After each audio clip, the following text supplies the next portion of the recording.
For me, it began with prescription drugs.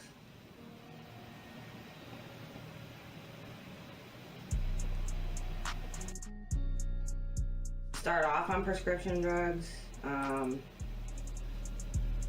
It was just a recreational use for me. Wasn't prescribed them. Didn't get hurt. I didn't have an injury. I recreationally used drugs growing up.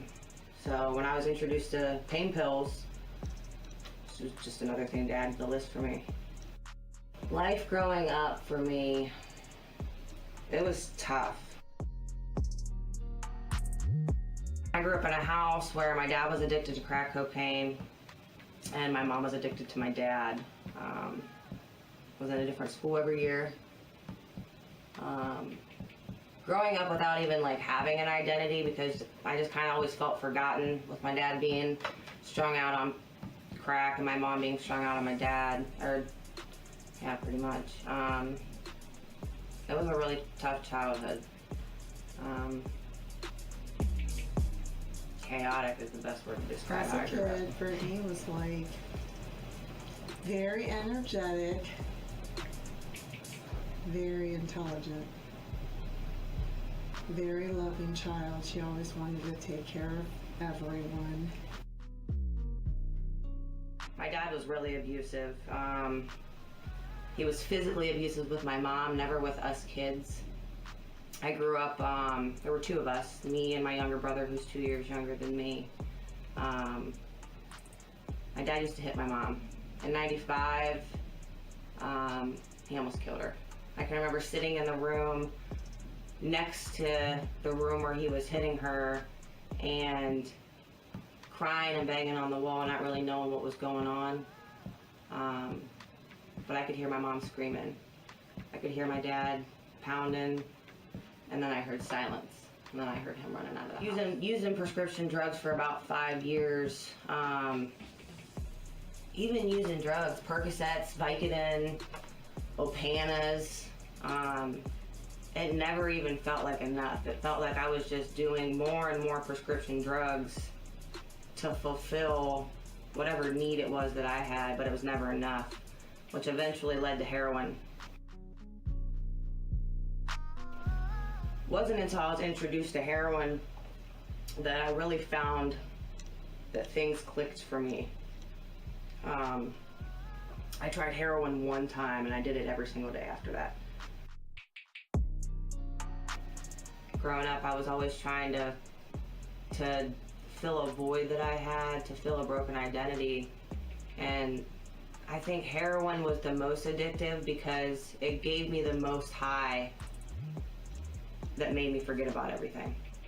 Forget about the way that I grew up, forget about the drug use in my home, forget about the abuse, growing up poor, the bad relationships that I've had. Heroin managed to take all that away. During my heroin use, I had stints of sobriety, whether it was for a week, 30 days, a month, or 2 months, whatever, but it was always during those stints of sobriety where I would convince myself that it was okay to substitute one for the other. Nah, I'm not gonna do heroin, that ruined my life, so I'm just gonna smoke crack. Sounds like a great idea. And it was during that first stint of sobriety from heroin where I tried crack for the first time and landed me in the same situation that heroin did every single day after. Every day I would wake up and it was my mission to get heroin immediately. I would rob and steal from stores. My hustle was a little bit different. The next time you go to a store, any store, just look around. Look on the ground as you're walking in, there'll be receipts everywhere. Picking up, finding receipts, like a shopping list. That's what it was for me, it was like a shopping list. I'd go in, I'd find these things on this receipt, I'd walk straight to customer service, and I would return them as if I had just bought these and I need my cash back. I did that every single day, all day long, until the time I went to sleep. Every day, all day. I don't think my family ever adapted to seeing me self-destruct, to be honest. I think they just got used to seeing me like that. So they would convince themselves sometimes that it wasn't near as bad as what they knew it was.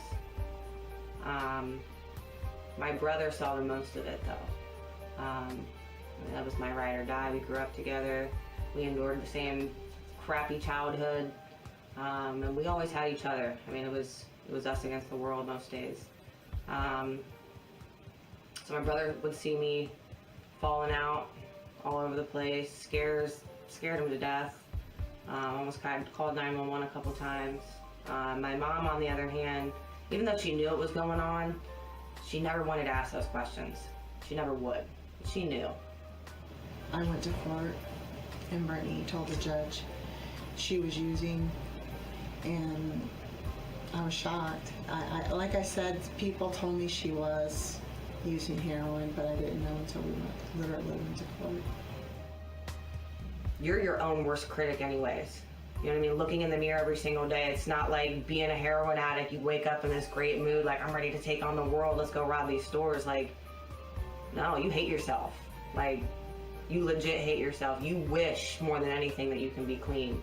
There's so many times walking through the parking lot, like being dope sick, like seeing all these happy people walking out when I was just like disgusted with them, like, ugh, look at you living life. Like, so the best thing that I can do for them is to keep doing what I'm doing, because if they can see that it works, they know who they can reach out to when it comes time for them to be ready. I can remember it like it was yesterday, honestly. I was driving this crappy minivan, driving down the highway, 30 days exactly clean, and a song came on the radio. And I remember just having like, just so much of an appreciation, like being clean and sober in that moment, because I was no longer waking up dope sick. I was no longer looking over my shoulder every store I walked into. I just turned the radio up and just started cracking up laughing and jamming out to the radio, and that was 30 days clean for me. Just being so appreciative that I'm no longer a junkie. And I got that was pretty awesome. That was pretty awesome. Just hold on. Reach out and ask for help. Like, it doesn't make you any less of a person to actually look at somebody else and say, like, I need help. Nobody can do it alone. Nobody can.